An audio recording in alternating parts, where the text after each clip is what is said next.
Oh, it's quite something, isn't it? The Supercross, it's amazing.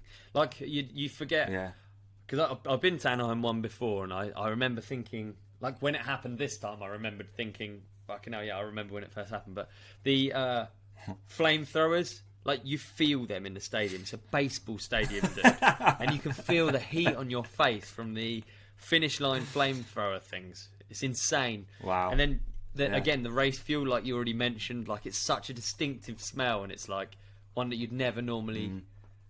Just the pressure, dude. There is something about that place, dude, of that stadium. And for me, I always used to enjoy the practice more because it's a bit more chilled. You know, you could sit in the sun. Yeah. You know, it wasn't as much of a show. If that makes sense, you could sort of really dial in on riders and see what they were doing. And I find that side of it more interesting sometimes. Of like, okay, how does Roxon come out, and you know, what's he doing through this rhythm before the main event, before you actually see what's going on, and you know, and I think it's just always sort of fascinating to watch that side of things. Again, I was really lucky when I was out there to do like a press day a couple of times and stuff like that, and that was like really mind blowing when they come out literally the first laps and hit everything. And you're just like, fucking impressive. What? So how this does that one work? was interesting to me because we had a horse in the race. We had do you know Kai Haza? No, I've seen a lot of people talking about Kai though. So what's Kai's deal? Kai's an Let's FMX give Kai some props. rider. He's the guy. This must get annoying being introduced by that like this, but he's the guy who did the nose bonk front flip. So he's like an insane FMX rider. He's like one of the best freestyle motocross riders in the world. Okay, he's not English though. German. Yeah, he's German. Okay. Yeah. I noticed that like Win was tagging him on some stuff. And he's good buddies with Even something as well. Right. Oh wow. Anyway, he's always it's like a lifelong dream to line up at A1, and he did it. He made it to the main. He got knocked. He came off off the start in the first heat, but it was so cool to see him because he's obviously such a comfortable rider in the air. You know, like. You know, he's an FMX rider. It's not like he's grown up racing. So this is the right guy for the job kind of thing. He's really comfortable jumping and even with Kai, if he gets off rhythm, it just makes you realise how hard it is, and it makes it all the more impressive when you see Ken Roxon doing lap after lap like a robot. He's doing the same shit over and over again. And because Kai's, you know, as good as you could possibly be at jumping, you know. Fucking hell, dude. When he came off, he was just like... This was fucking funny. In the Supercross race, he was just... Because he's really, really dialed as an FMX rider. He's like... He's almost to the point where he's bored of it. You know, can you ever imagine being bored of doing 80-foot backflips? But he's to the point, he's that dialed, he's bored. So he came off and he was joking about swallowing the fine for a finish line jump flip. If he crashed out, you know, and if it wasn't dangerous. Yeah. So he's come off, he's at the side of the track, he's like, fuck, this is in the heat race. Gets back on and starts lapping, and we're all just like, oh, no way. So we're out of the seats, running to the aisle. Like, I was filming with the dad cam because I honestly thought he was going to flip the finish line jump. Yeah. Just a big, oh, no. But he wasn't, he was just, he worked around the track doing 2-foot cans and knacks and stuff. And yeah, did he really? Really sick. It was really that's cool, man. That's sick. But yeah, well That's done, really well cool. done, Kai, for completing Prey 1. Good on you. Yeah. So is his plan to do more? He is was he doing the going whole to do series? Oakland. He's unfortunately come off, fractured his heel the day after, or 2 days after A1. So gutted for him. It would have been really cool to see him. Because honestly, he said like, one of the biggest things was just knowing that he could do it and that he could do a lap that would qualify him. And his lap was like way good enough to qualify him. Yeah. So he was really hyped for Oakland. But the big thing was Anaheim 1. Obviously, you know, that's like the craziest thing. Yeah. There's a few UK guys out there at the moment too. It's, Dylan Woodcock, I think he won at Oakland. He won the LCQ. Yeah, I saw. He's a UK guy. There's a couple of Revs Kawasaki guys out there, I think, as well. I'm not sure if they're making the mains or making the night show or not, but I've seen there's a few UK guys. Yeah, out I there. was with Jordan Booker. He's obviously. I'd love. Former GP rider. Yeah, like how cool would it be to get him? Like he's so talented on a moto. Like there's no. I don't know if you ever saw. Yeah, obviously you saw Bernie's like build up. You see Jordan doing stuff, it looks so annoyingly easy, and he can do such massive whips, and he can ride whoops, and like he should be able to ride a Supercross, but I think he's just. Has it relit Bernard's fire to try again for a Prey 1? I don't. Do you know? I don't think so. He's riding out there, so they keep going to different tracks and like. Yeah, I don't think so. I think that was a one-off. It would have been good, wouldn't it? It would have been good. Yeah, but you see, it would have been really interesting. People on track, and I appreciate these were really, really amazing riders, and it is dangerous. Okay, so if you think about people riding hardline, you don't have to ride together, but you see some people make more mistakes than others, right? You see, you know what I mean? It's not. I'm not like knocking those people. I'm just saying some people make more mistakes than others. They're not like some people are just completely focused and completely ready for it. Those are the people that are contending for the win, really, aren't they? The difference in downhill is that one person's mistake won't take out another person. And when you see it when you see it on a Supercross track, it does make you realise you are like, fucking hell, you're like someone's life is in your hands. I don't know if you saw the Muskan and Mookie fight. Yeah, but like I agree. Like Mookie's like, dude, we got how many races have we got left, and you're doing moves that dangerous? Like, what are you doing? It was aggressive. It was super aggressive. Yeah. I mean, I saw Daniel Blair does a really good it's called Blair's Breakdown. Right. He does before each race, so it's like the day before. And he talked to Marvin, and Marvin was like, well, he should have braked. He saw I was coming up the inside of him, and it was like. Really? I don't think I did. I'm not a fan. Yeah, he's off. Yeah, he's off. To me, that was just a takeout. It was just a straight takeout. Absolutely. Dude. Yeah. If I was built like a twiglet, I wouldn't be trying to take out fucking Malcolm Stewart. No, NFL linebacker looking at strong Malcolm dude. Stewart. I know. Is, yeah.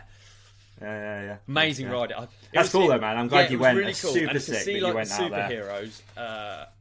All of those people lining up as superheroes, everyone is an amazing rider. But then when you see the level up, when you see what Ken can do lap after lap, when you see what Sexton can do lap after lap, when you see what all of those, Anderson, Mookie, Muskan, all of them lap after lap are just perfection. Barsha over and over again.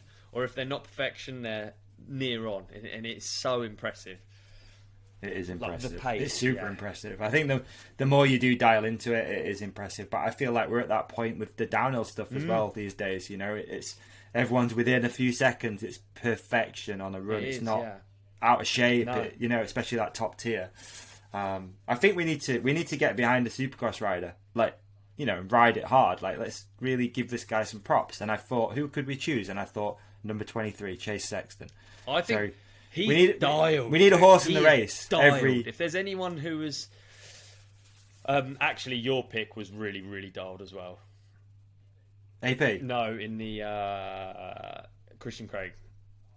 Oh, he mate, I was riding Christian's dick. I've been riding Christian's dick for a while. He put in the fastest time, awesome. 250 or 450 in the qualies, I think. Did he really? So, yeah. He looks just lap fucking after good lap, on that bike he's right so now. dialed, and same for Sexton. Like they're both weirdly, to the untrained eye, to me, I don't really know what I'm talking about, but to me, they both know where. Like they're at a point where they know they're exactly what's going on the entire time, so they can actually change it. You know what I mean? Like someone who's dialed, they can change direction to whoops, they can change rhythms in a straight when there's a problem. Like they're really, really everything's clicking exactly. It's cool to see. I had a feeling about Christian Craig. I don't know. He's a bit of a veteran now. Obviously, he's 30 years old. He's been in the sport for such a long time. I wanted to ask you actually. I don't know for riders like that. Like when they have success in the lights, it doesn't. When they move up into the 450s, what is it that doesn't click when they move back to lights and then continue a career in lights? Like, I don't understand what it is. Yeah, it's really interesting. I don't really know myself. Because who did we have that did that? I don't know. We've had a few people who have done it over time, haven't we? Well, I've gone back and forward a little bit. Yeah. Vince Freed obviously is the biggest one at the moment. He's ridden 450s forever. He's probably older than Christian Craig. He's gone back down, but I think that's more of a team thing. Right. It was like, there's a slot here for you. just trying to get a seat. There's a slot of literally just get a ride. And obviously for those guys, it's a living. You'll ride whatever's given you to some extent, won't you? If it's going to pay the bills. Yeah, I'd love to know the difference. But I don't know, man. That 450 class seems like a real jump up. And you see these guys win multiple championships, move up to 450, how nuts and it's is like nothing happens. Yeah, how nuts is it that the times aren't that different? And like I've heard from people, like a 250 Supercross bike isn't much like what you get off the shelf. Like it's not like power wise, what it puts out is a lot different to what you're riding and stuff. I remember though, back with the 450s, this is going back, when I was out there, that they dial those back quite a lot. Really? Like it was too much. Yeah. The kid I used to spanner for a little bit, Cammy, he used to dial it back quite a little bit. So interesting. Too much. I do agree. Like it's not just like it's a lot of more power. Is better. It isn't like no. Obviously it's a stupid comparison, but when we were kids, we'd have mini bikes and XR50s, Z50s, all of these, and then gradually, obviously, people put 110s in, and then my friend Jake's a really talented motocross racer. He was always so quick, and he always kept the stock 50, but you're like, well, how can he be as quick as a 110 on a stock 50? But it's like, just knew how to keep momentum going. He's just better at it, and he's just carrying speed better. Like it shouldn't be possible in theory, but you just make it. I think that's interesting as well with when you're there in the day and you can listen to the bikes and how different people ride. So you'll have someone who's a bit like a Barsha who's on the limiter quite a lot, especially on 250. Holy fuck! Yeah, Barsha's bikees just singing the whole everything. time. Yeah, and then Roxanne's just literally probably two gears higher. Just literally, It's so weird. Like there's massive variance between riders, isn't there? Barsha's one of the liveliest. He's on. It's on the limiter. Everything's sort of like over exaggerated as well. Sort of scrubs everything hard. Yeah. Like it's amazing to watch. But then, like you say, you've got the absolute opposite of that. Someone like a Terry Mack or a Roxanne who's a little bit more really kind. Yeah, a gear or two higher everywhere. Yeah. Interesting. Do you know what else was interesting as well? Good. We haven't even got past day one of my holiday, by the way. We're not going well. But the other thing that was interesting was how horrible the crashes are in real life. Because you watch them and just like the problem with these sports where you have a full face on is it becomes less human. And in Supercross, a lot of them are pretty young.